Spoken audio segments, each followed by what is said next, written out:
सुंदर समय है। आप सभी सत्संग के इस पावन अवसर पर बड़े हर्षोल्लास से, बड़े आनंद से, बहुत सारे प्रेम भाव से भक्ति में, प्रभु भक्ति के साधन में अपना समय गुजार रहे हैं।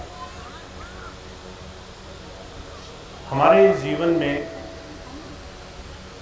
बहुत कम ऐसे मौके आते हैं, बहुत कम ऐसे अवसर आते हैं जब हमें अपने इस मनुष्य जीवन में भक्ति के सही सार की समझ आ सकती है। संतों महापुरुषों का हमारे बीच में आना और उनके सानिध्य से ये बात समझना कि भक्ति क्या है, ये बहुत कम लोगों को नसीब होता है। महाराज जी कहा करते थे, आज संसार में धर्म के, परमात्मा को पूजने के, उसको याद करने के अनगिनत साधन है। बहुत सारे साधनों में संसार लगा है और हर एक साधन से मन का जुड़ाव है। जहां हमें रस आ रहा है, जहां मन खुश हो रहा है, हम उन साधनों में लगे हैं। कोई पूजा पाठ में, कोई जप तप नियम संयम में, कोई यज्ञ हवन में, कोई तीर्थ व्रत में, अलग अलग तरह की पूजाएं, अलग अलग तरह के साधन, अलग अलग तरह के मन को लुभाने वाले, मन को रोमांचित करने वाले बहुत सारे साधन संसार में मौजूद हैं। पर इनमें से वो साधन कौन सा है जो प्रभु भक्ति की तरफ जाता है? इस खोज को संतों महापुरुषों ने बिल्कुल अलग तरीके से पाया है और वो है अंतर्मुख साधना। वो साधना जो आप बाहर दुनिया के लिए नहीं करते, अपने लिए एकांत में मन को संसार की चीजों से हटाने के बाद जीवन में करने का साधन खोजते हैं। तो बाहर जितने भी साधन हैं, महाराज जी कहा करते थे, सिर्फ तैयारी है। जैसे किसी पहलवान को पहलवानी करने के लिए, वो कुश्ती लड़ने के लिए जिसमें उसका जीत और हार का फैसला होगा, उसके लिए उसे बहुत तैयारी करनी पड़ती है। कई कई बार दिन रात एक करने पड़ते हैं। उस तैयारी के बगैर उस पहलवान की वो आखिरी कुश्ती उसके लिए सफल नहीं हो पाएगी। ऐसे ही हमारे लिए दुनिया के सारे साधन सिर्फ तैयारी है।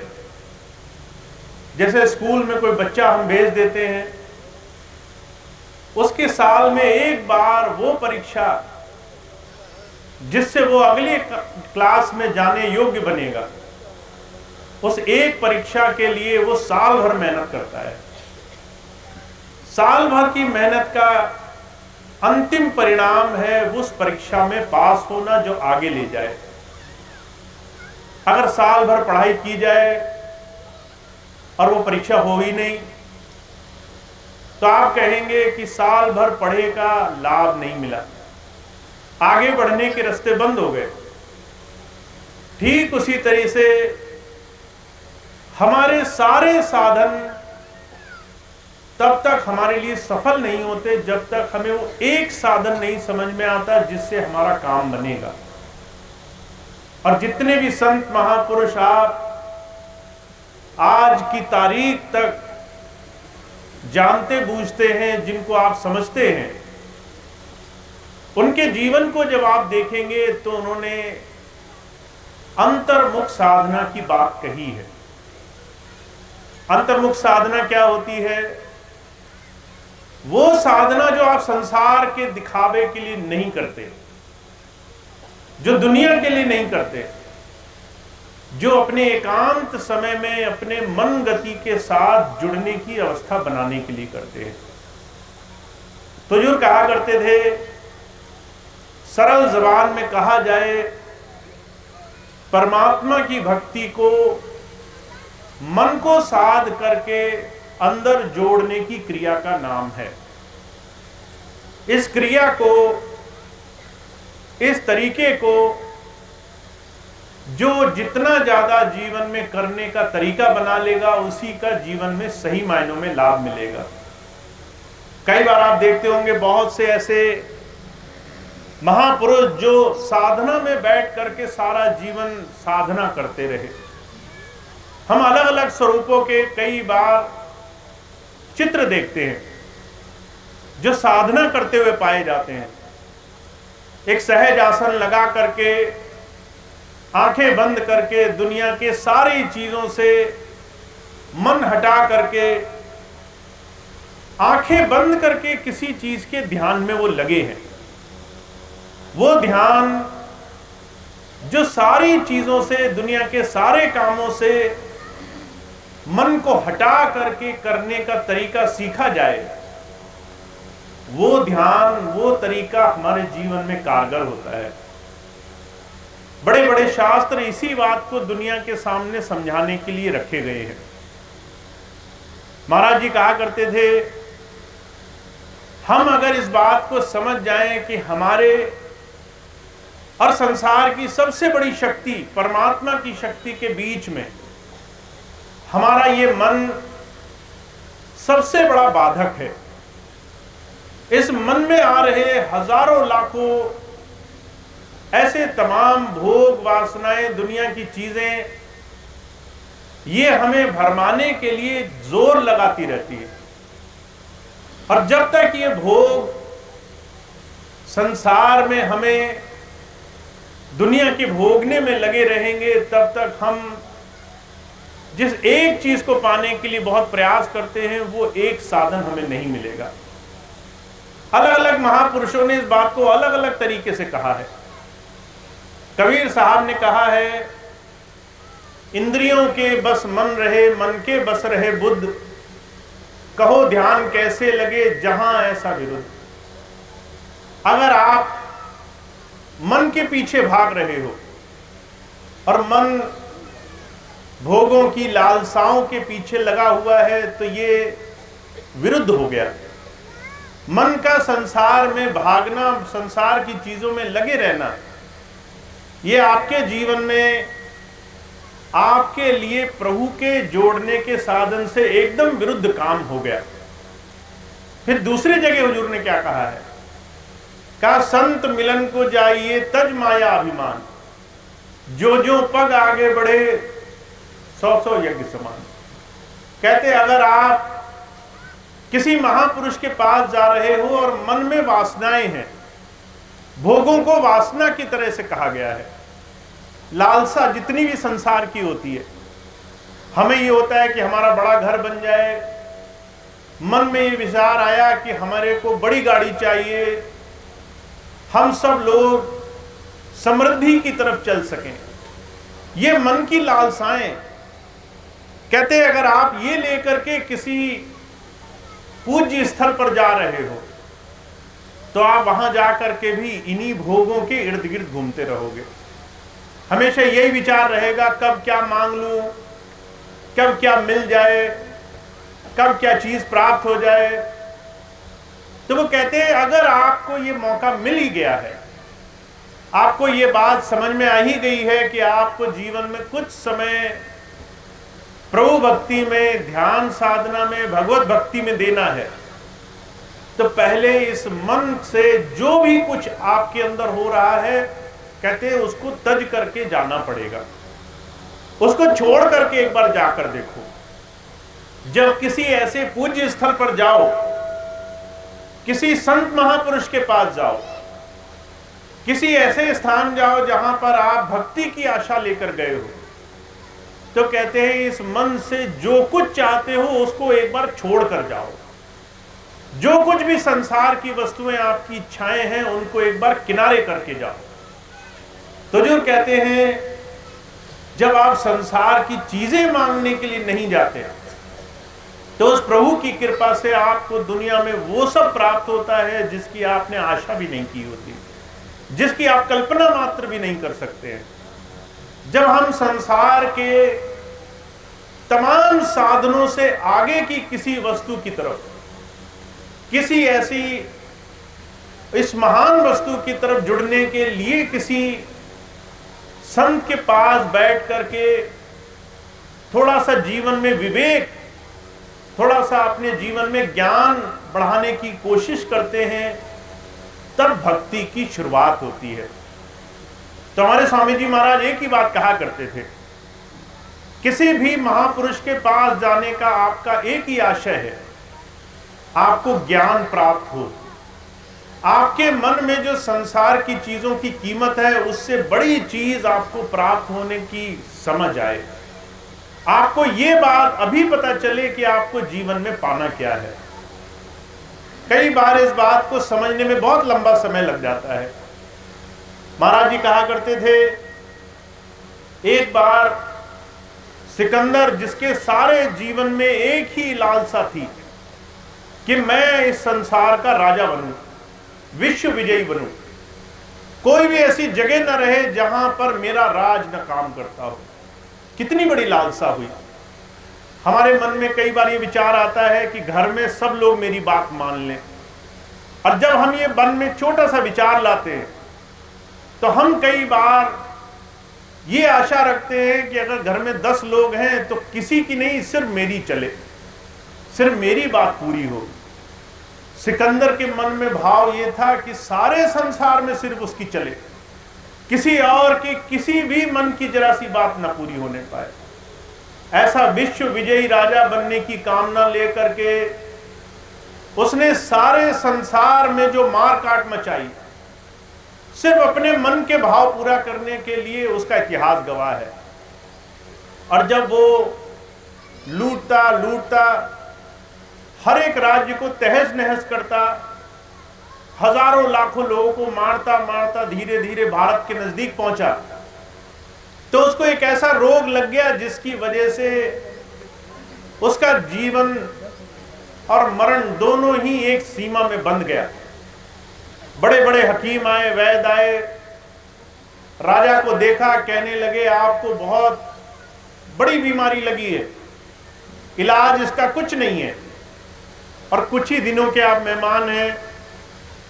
राजा ने बहुत कोशिश की, बहुत लालच दिया, अपने हकीमों वैद्यों को उसने सारी धन दौलत का जो है पेशकश की। उसके बाद भी जब वैद्यों ने कहा कि आपको हम बचा नहीं सकते, तो जाकर के सिकंदर ने ये बात दुनिया के सामने रखी, कहा कि सारे दुनिया को ये बात पता चले कि दुनिया की बेशकीमती दौलत भी आपकी चंद सांसों की पूंजी के आगे कुछ नहीं है। शरीर में आपको जन्म लेने के पीछे सिर्फ संसार की चीजें कमाना नहीं था, इन तमाम चीजों में रहते रहते अपने इस मनुष्य शरीर की सबसे बेशकीमती चीज को पाने का साधन जुटा लेना था। और हुजूर कहा करते थे, वो साधन किसी संत के पास तब मिलता है जब हम अपनी इच्छाएं त्याग करके, छोड़ करके उसके पास शरणागत भाव से जाते हैं, जब उससे ज्ञान पाने की आशा लेकर के जाते हैं। स्वामी विवेकानंद थे, एक बार एक आदमी उनके पास आया, कहने लगा महाराज आप तो इतने ज्ञानी हो, आप मुझे बताओ संतों महापुरुषों के पास कोई जाता है तो उनको क्या मांगना चाहिए। तो यही ये बात सुनकर स्वामी विवेकानंद कहने लगे अगर एक सवाल का जवाब दो तो मैं तुम्हारी हर एक चीज का जवाब देने को तैयार हूं। अब उन्होंने सिर्फ एक छोटा सा सवाल पूछा कि अगर हम शरणागत होए, अगर हम किसी गुरु के पास गए कुछ पाने के लिए, तो हमें वो चीज प्राप्त कैसे होगी। अगर कुछ पाना चाहते हैं तो पहले अपने अंदर स्थान, अपने लिए जगह बनानी होगी। उन्होंने एक छोटी सी मिसाल दी, कहने लगे एक बर्तन दिखाया जो पूरा भरा था पानी से। कहने लगे ये बताओ, मैं अगर इस भरे हुए बर्तन में और ज्यादा पानी डालने की कोशिश करूं तो ये बर्तन और कितना भर सकता है? तो वो आदमी हंसा, कहने लगा महाराज ये तो पहले से ही भरा हुआ है, इसके अंदर कुछ भरे जाने का स्थान ही नहीं बचा है। अगर आप इसको खाली करो तो दोबारा भरा जा सकता है। स्वामी विवेकानंद कहने लगे जब तक ये बर्तन भरा है इसके अंदर कुछ डाल नहीं सकते, कुछ पाने के लिए इस बर्तन को खाली होना पड़ेगा।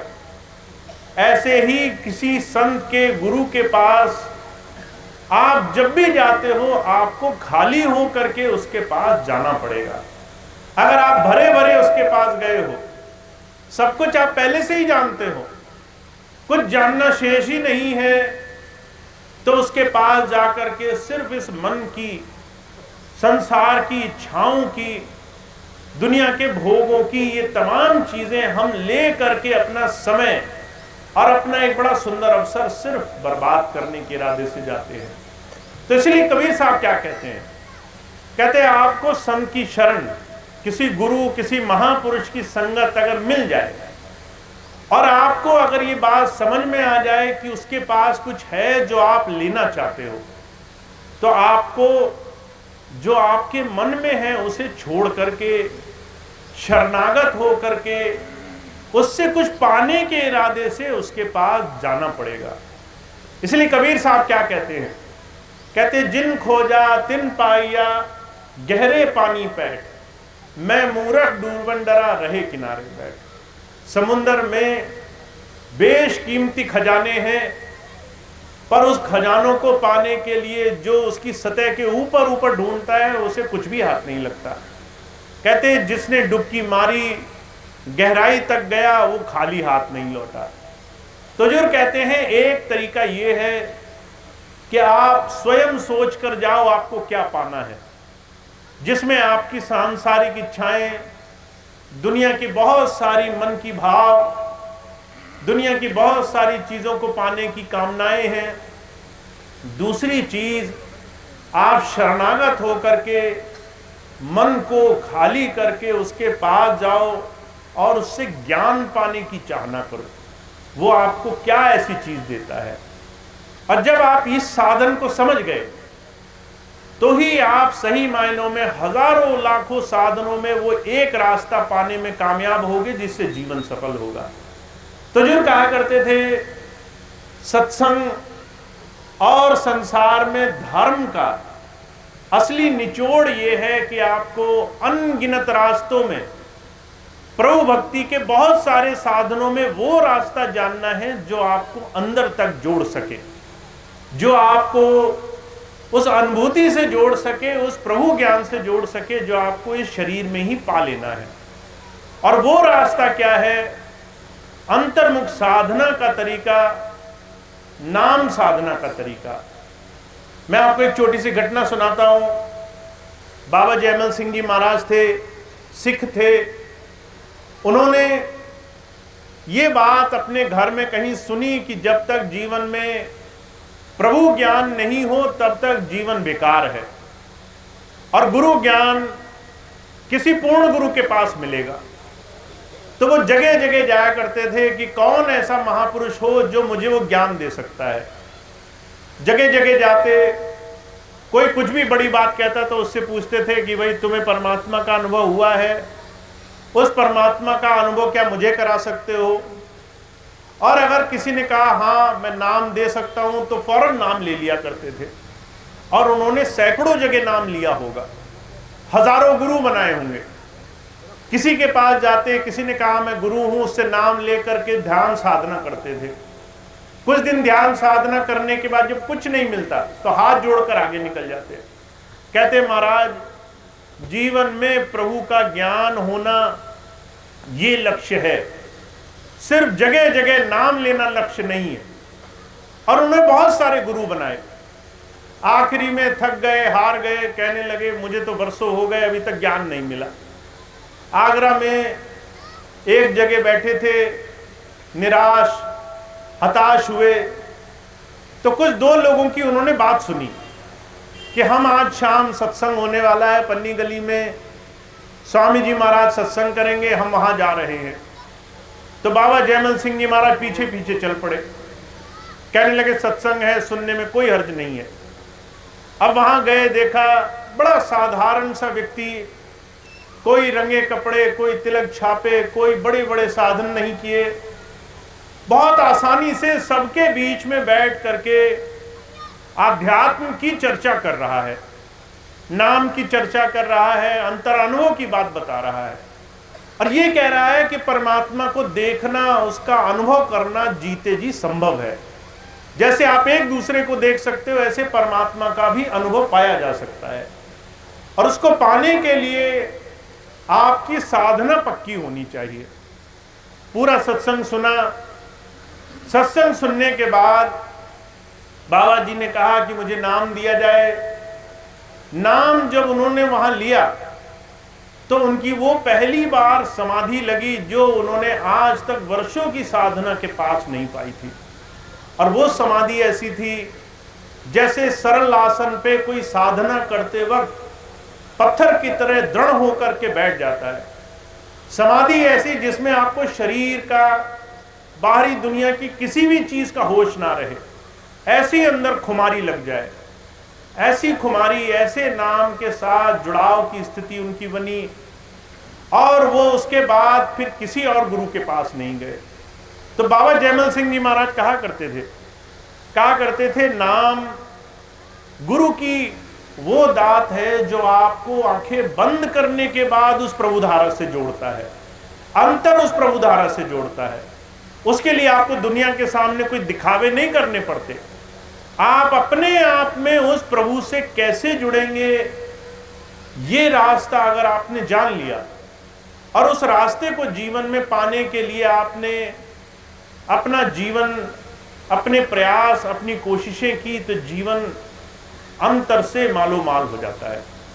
तो वो बहुत भाग्यशाली हैं जिन्होंने अपने जीवन में इस काम को, ध्यान साधना को करना शुरू किया है। महाराज जी कहा करते थे, पढ़ना लिखना चातुरी ये है बात सहल, काम दहन मन बस करन गगन चढ़न मुश्किल।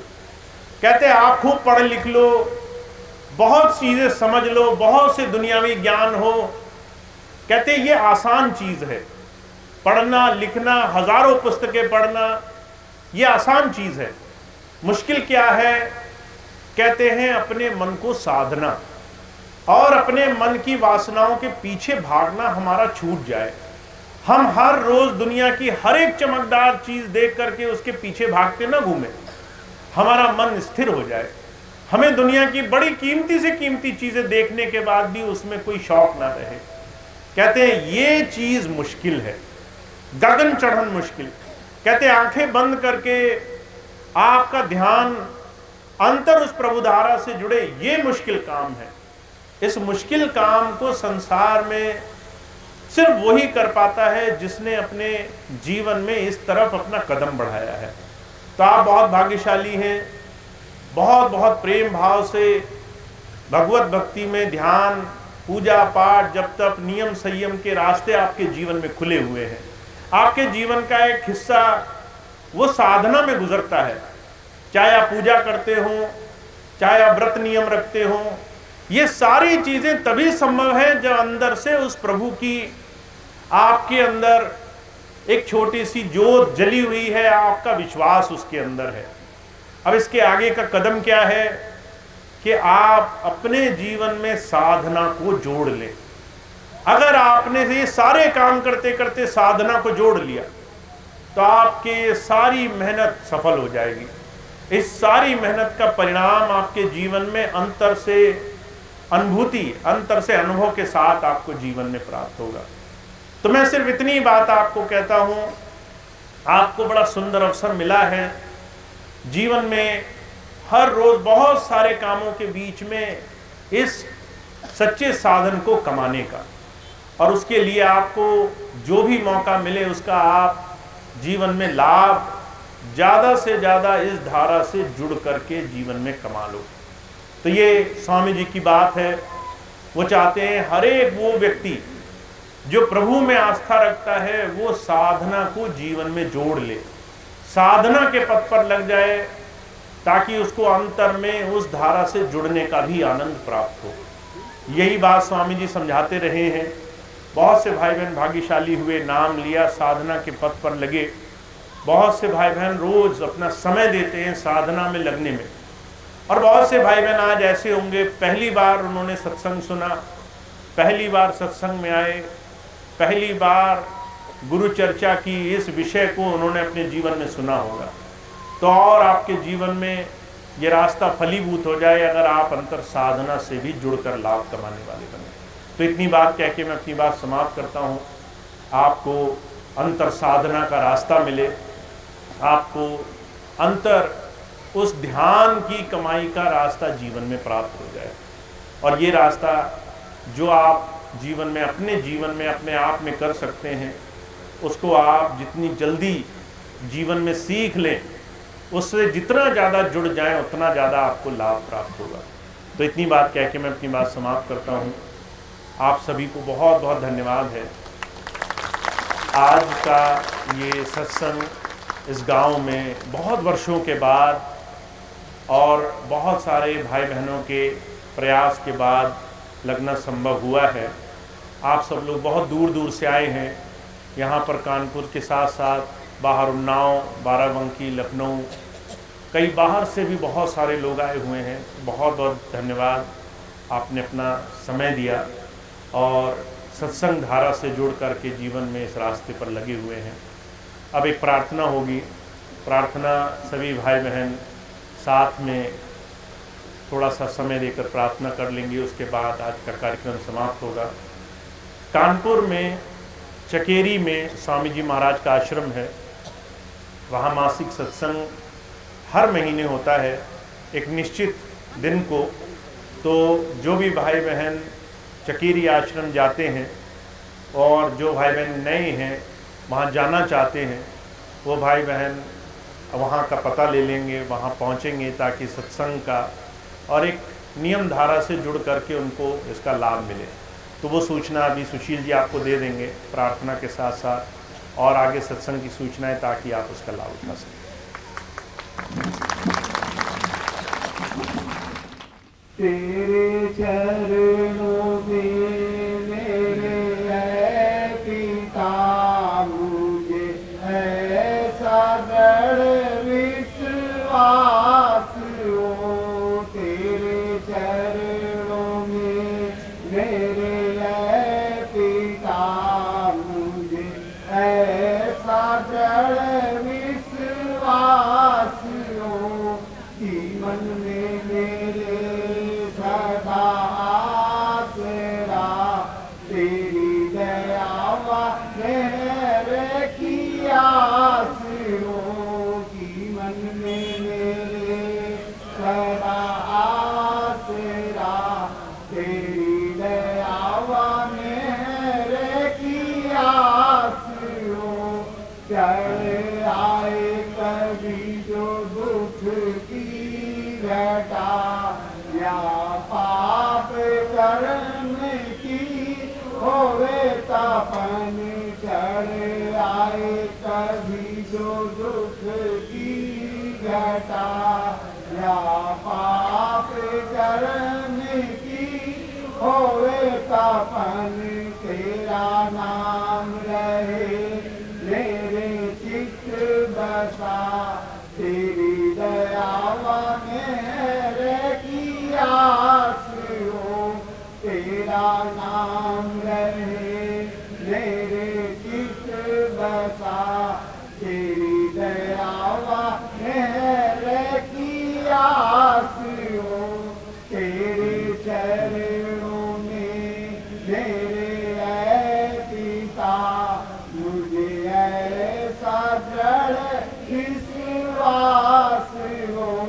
जीवन में मेरे सदा आसरा